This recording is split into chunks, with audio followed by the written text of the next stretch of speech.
Podcast presenta un espacio realizado y dirigido por Agustín Sancho Cubero. El gran impostor. La historia comienza en la grisura de una Zaragoza de posguerra donde el polvo se acumulaba en los alféizares de las ventanas y las ambiciones parecían tener un techo de hormigón armado. Luis Roldán nació en una familia que conocía el valor del esfuerzo, pero él pronto descubrió que el esfuerzo era un camino demasiado largo y tortuoso para llegar a la cima que visualizaba en sus sueños febriles. Desde joven entendió que la apariencia pesaba más que la sustancia y que una mentira dicha con la suficiente convicción y el tono de voz adecuado podía abrir más puertas que cualquier título universitario real. Y así comenzó a construir su primera gran obra de ficción, que era su propia vida. Se inventó una licenciatura en Ciencias Económicas que nunca existió y un título de ingeniero que jamás cursó, pero que lucía con la naturalidad de quien se cree sus propios embustes. Su entrada en la política fue el siguiente paso lógico para un hombre con su hambre voraz de reconocimiento. Se afilió al Partido Socialista Obrero Español en 1976 cuando los vientos de cambio soplaban con fuerza en una España que despertaba de 4 décadas de letargo. Roldán era un hombre de aparato, un gestor que sabía moverse entre las sombras de los pasillos y que entendía que la lealtad al líder era la moneda de cambio más valiosa en aquel mercado de favores. Su ascenso fue meteórico y sorprendente. De concejal en el Ayuntamiento de Zaragoza pasó a ser delegado del gobierno en Navarra, donde se curtió en la lucha contra el terrorismo y aprendió los mecanismos oscuros del Estado. Allí en el norte, entre la niebla y el miedo, Roldán empezó a saborear el poder real, ese que permite disponer de vidas y haciendas, ese que otorga la capacidad de decidir quién duerme tranquilo y quién no. Pero el verdadero punto de inflexión, el momento en que el destino le entregó las llaves del reino, llegó en 1986. El gobierno socialista, en su afán por desmilitarizar y modernizar las estructuras del Estado, decidió nombrar por primera vez en la historia a un civil como director general de la Guardia Civil. La Benemérita, una institución sagrada y hermética, recibía a un hombre sin uniforme, a un político de traje y corbata que prometía traer aire fresco a los cuarteles. Roldán asumió el cargo con una mezcla de arrogancia y astucia. Sabía que tenía que ganarse a los generales y a los guardias rasos y para ello utilizó la herramienta más vieja del mundo, que es el dinero. Bajo su mandato se reformaron las casas cuartel que se caían a pedazos, se mejoraron las flotas de vehículos y se subieron los sueldos. Los guardias empezaron a ver en aquel hombre regordete y con gafas a un salvador, a un padre que se preocupaba por su bienestar mientras él, en la oscuridad de su despacho, empezaba a tejer la red de corrupción más infame de la democracia. La modernización tenía un precio y Roldán decidió que ese precio debía incluir una comisión para su bolsillo. Cada ladrillo que se ponía en un cuartel, cada bala que se compraba, cada uniforme que se encargaba llevaba implícito un peaje.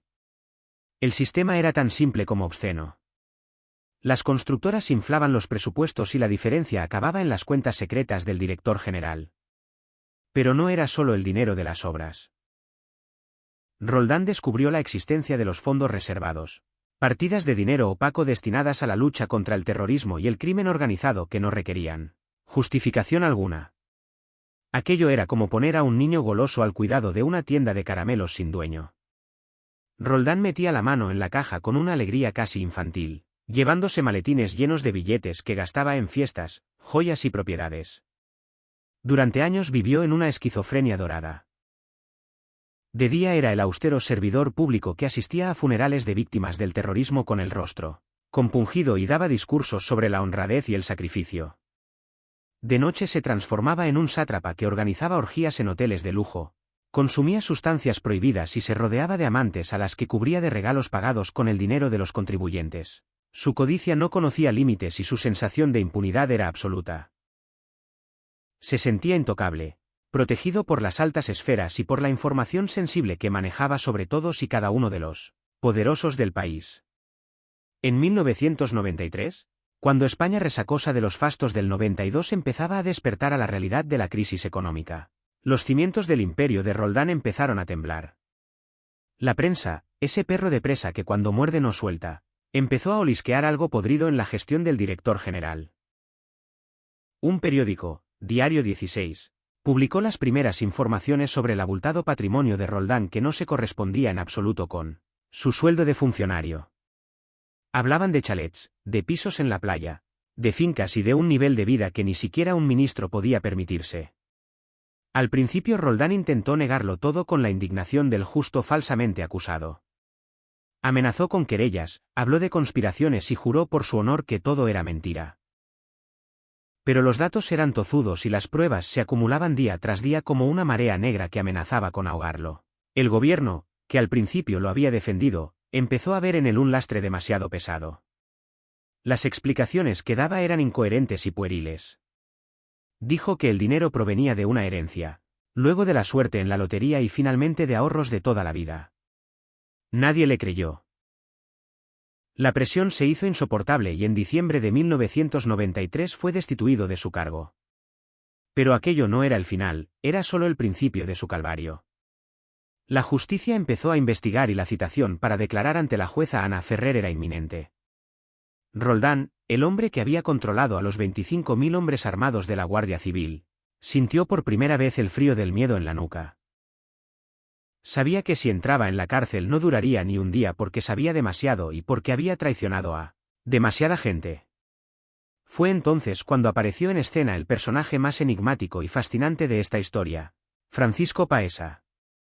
Espía, traficante de armas, diplomático fingido y estafador de altos vuelos, Paesa era un hombre que se movía en las alcantarillas del sistema con la elegancia de un príncipe. Roldán acudió a él desesperado buscando una salida y Paesa vio en el exdirector general a la presa perfecta. Le prometió protegerlo, esconder su dinero en paraísos fiscales y sacarlo de España antes de que la policía pudiera ponerle las esposas.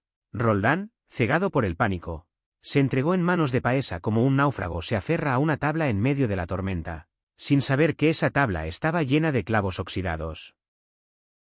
La fuga de Luis Roldán en abril de 1994 fue un esperpento nacional que dejó en ridículo a todo el aparato de seguridad del Estado. Mientras la policía lo buscaba por tierra, mar y aire, Roldán se esfumó delante de sus narices. Salió de España y comenzó un periplo por Europa que lo llevó de París a otras capitales, siempre bajo la tutela de Paesa. El país entero contenía el aliento. El hombre que sabía todos los secretos, el guardián de las cloacas, estaba libre y amenazaba con tirar de la manta. El gobierno socialista se tambaleaba y la oposición afilaba los cuchillos. Cada día que Roldán pasaba en paradero desconocido era una bofetada a la credibilidad de las instituciones.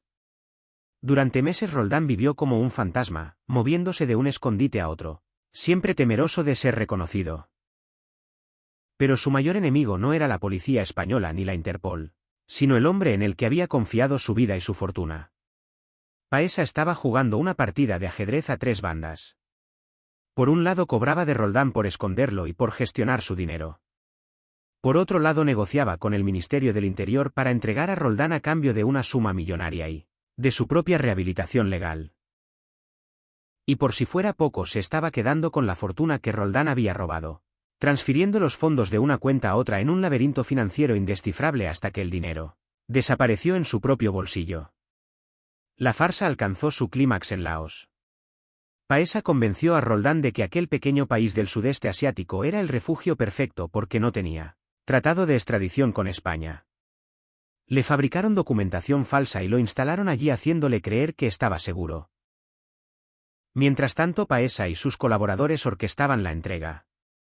Se falsificaron documentos oficiales del gobierno de Laos, se inventaron sellos y firmas y se montó una operación de inteligencia que parecía sacada de una novela de espías de serie B. Roldán, aislado, sudando en el trópico y cada vez más paranoico, no se daba cuenta de que la red se cerraba a su alrededor. Finalmente en febrero de 1995 la trampa se cerró. Roldán fue detenido en el aeropuerto de Bangkok en una entrega pactada que se vendió al mundo como una brillante operación policial pero que en realidad había sido una compraventa de carne humana. Las imágenes de Roldán bajando del avión en Madrid, esposado, con un chaleco antibalas y la mirada perdida de quien ha visto el abismo, dieron la vuelta al mundo. El hombre que lo había tenido todo, que había cenado con reyes y presidentes, volvía a casa convertido en un delincuente común, en el símbolo de una época de corrupción y desmesura. El juicio fue largo y mediático. Roldán intentó defenderse, intentó implicar a sus superiores, intentó demostrar que él solo era una pieza más en un engranaje podrido, pero sus palabras sonaban vacías. Fue condenado a 28 años de cárcel por malversación, cohecho, fraude fiscal y estafa. La sentencia fue un martillazo que certificó su caída en desgracia. Entró en la prisión de Brieva, una cárcel de mujeres donde se construyó un módulo especial para él, aislado del mundo para evitar agresiones y filtraciones. Allí, entre cuatro paredes, tuvo tiempo de sobra para reflexionar sobre su vida, sobre la ambición que lo había consumido y sobre la traición de Paesa, el hombre que se había quedado con todo su dinero y que ahora vivía libre y rico en algún lugar del mundo mientras él se pudría en una celda. Los años de prisión fueron grises y monótonos, un contraste brutal con la vida de excesos que había llevado. Roldán envejeció, su salud se deterioró y el mundo exterior fue olvidándolo poco a poco. Dejó de ser el enemigo público número uno para convertirse en un recuerdo incómodo, en una nota a pie de página en los libros de historia. Cumplió 15 años de condena efectiva antes de salir en libertad condicional. Cuando volvió a pisar la calle ya no era nadie. Zaragoza, la ciudad que lo vio nacer y crecer, lo recibió con indiferencia.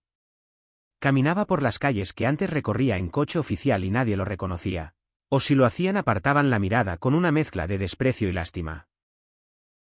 Vivió sus últimos años en un modesto piso, lejos de los lujos de antaño, subsistiendo con una pensión precaria. El dinero que robó, los miles de millones de pesetas que saqueó de las arcas públicas, nunca aparecieron. Se esfumaron en la niebla financiera creada por Paesa, el verdadero ganador de esta historia trágica y grotesca. Roldán murió en marzo de 2022 llevándose a la tumba muchos secretos que nunca quiso o nunca pudo revelar. Su vida fue la parábola perfecta de la corrupción, un viaje alucinante desde la nada hasta la cima del poder y de vuelta a la nada, dejando por el camino un rastro de fango que manchó a todo un país. La historia de Luis Roldán es la historia de una época donde todo valía, donde la ética se vendía al mejor postor y donde el Estado se convirtió en el botín de unos pocos desaprensivos. Es el relato de un hombre mediocre que quiso ser Dios y acabó siendo un diablo de opereta, un villano que provocaba más vergüenza ajena que miedo.